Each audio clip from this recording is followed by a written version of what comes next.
कहीं मो सहित एमती है से पुणी आज भली दिन में कहीं मुझे कहूँ वीडियो को शेष पर्यटन देखते बुझीपारे।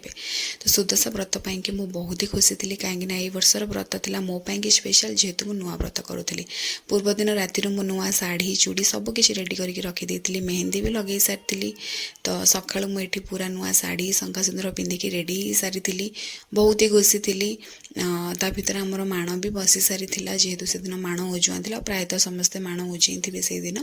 तो ये माँ बसी सारा पर आमर व्रत पूजा हो सारी आउे नानी मते नुआ व्रत पिंधे देते नुआ व्रत केमती मो माँ कृपार पिंधि सारी तापर ही मोर असुविधा होगला जो मुझे मंदिर को जाई पार्लिनी आ बाकी किसी पूजा मुझे पार्लिनी। आपण मैंने बुझीपे ओषा बार किसी गोटे भल दिन में एमती असुविधा होगले केते जे कष्ट लगे आते कौन मुझे भाविकी रखी छाड़ ताकू आउ किए अटकई पार कि किंतु जहाँ हो माँ दयार मु व्रतटा पिंधि सारी आपर नानी ये पूजा पिठा गढ़ी सारापर मु अन्न पिठा सब बनई देती। मुझे जानी वीडियो देवाक मु बहुत ही लेट हो सारी कहीं झीर देह खराब मो फोन में स्पेस प्रोब्लेम वीडियो एडिट हो सेव होनी कि मुझे एडिट कर पाऊनी। तो एमती है कि मुझे बहुत ही लेट हो गली तथापि एत कष्ट जेहेतु भिडियोटा बनई आपण मानक मुझे सेयार करी बोली तो सेयार करी।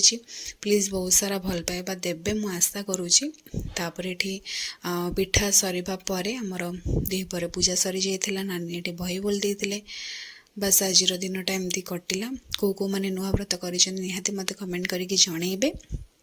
तो बस शेष कौन पिठा डालमा खाई वीडियोटा मु एंड करी पुन देखा गोटे नेक्स्ट सुंदर वीडियो रे बाय।